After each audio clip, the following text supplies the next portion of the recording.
Oh, yeah, I was heading that direction, yeah. All right, I saved myself for last because, as for some of my colleagues here, this is a fixation for me. And for me, it started on the economics. I've had a number of you say 25%. I can actually show you really well peer-reviewed numbers that it's 33% of all healthcare spending, 31% of Medicare spending is functionally related to diabetes. I hope everyone will get a chance to read the Republican Joint Economic Report, Chapter 3. We went to a place that's very uncomfortable for some, but we actually looked at diabetes and obesity in society, and it's both its cost, its moral cost, its potential effects on income inequality, care a lot about this. So let me, instead of proving what an idiot I am by just talking, we over and over and over and over and over have this discussion. Changes in the Farm Bill, access to the technology, the new over-the-skin blood glucose. A new one actually got released a couple days ago. It's just a wristband that works.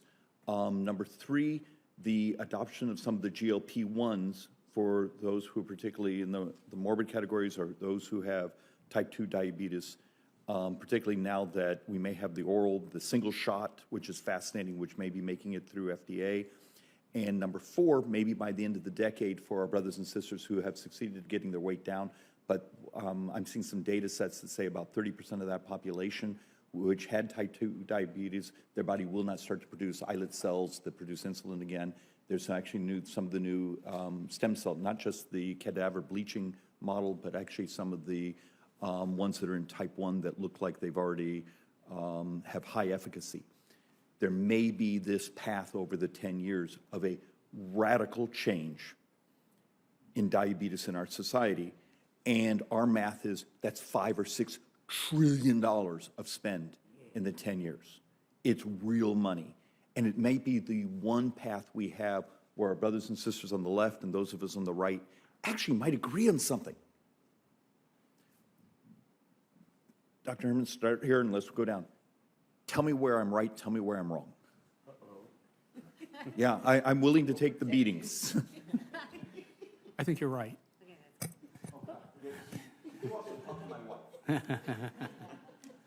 So I mean, I'll just say this from the perspective of a physician who's been treating these conditions for a couple of decades. The last decade has been a revelation with the new technology and these new medications. We have things to offer patients for the first time that are incredibly effective for conditions that were previously very difficult to treat, and the options seem to be improving. And so I'm very optimistic about the possibilities over the next 10 years in applying these medications and technologies more widely. I'll highlight perhaps a piece of optimism on the cost side too. We often see sort of transformational developments in the pharmaceutical market or devices that are sort of one shot, but we don't have that here. We have classes with lots of different products coming to market that have different benefits and costs, of course, but that's beneficial in the short term because it means you have competition to get on formularies, you have price competition in the short term that you don't always get, and beyond that, you as a patient now have it's like with statins, you have 4 options to choose from. You can choose what's best for you.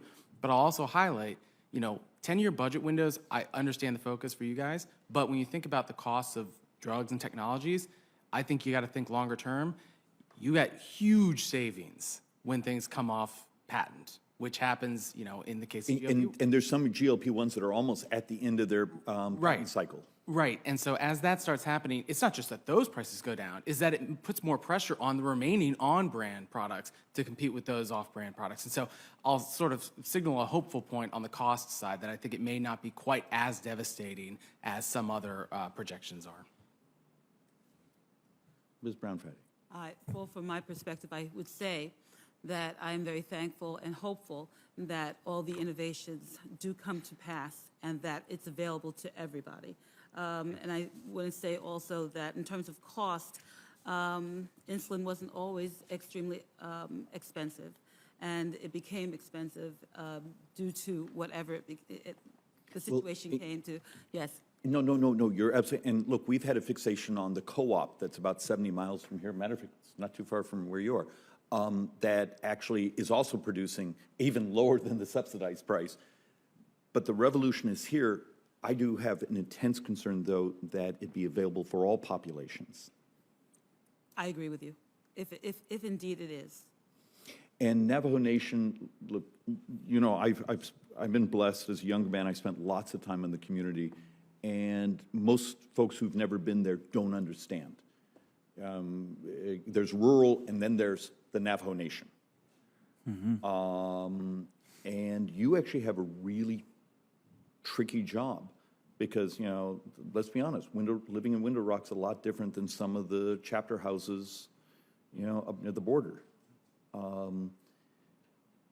But I'm incredibly hopeful with your leadership. What can we do if my fantasy is change the Farm Bill, access to the blood glucose type of management so you can actually see your macros, start to understand your diet, that maybe living on fry bread, even though it's delicious, is difficult. Forgive me for the cultural reference. What else can I do other than just funding another program? Is that revolution something we can actually deliver to the Navajo people?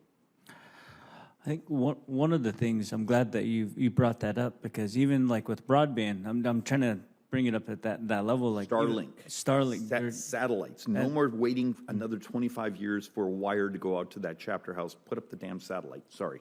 Yeah. So if we go down that route, some form of some of the latest technology that's coming out, it'd be great to implement it within the IHS program so that it's being staged instead of later down the road. So I think that just having that better coordination with IHS so we can get it out to those main facilities out there, I think that would be a key thing, is just communicating with the federal partners and the nation, and then being able to have our people have access to the latest and greatest. Thank you. In some ways, this is a derivative of even where Mr. Beyer had asked a question. I'm blessed to represent Salt River, Pima, Maricopa. I've lived my whole life next to that community and Fort McDowell. And, you know, it's an economically stable community, you know, being that close. It's an urban tribe. And yet, I've seen some data that says it may be the second highest per capita diabetic population in the world. And their sister tribe, Gila, may be number one. So, and sometimes it's more complex than just saying it's poverty. It turns out time, as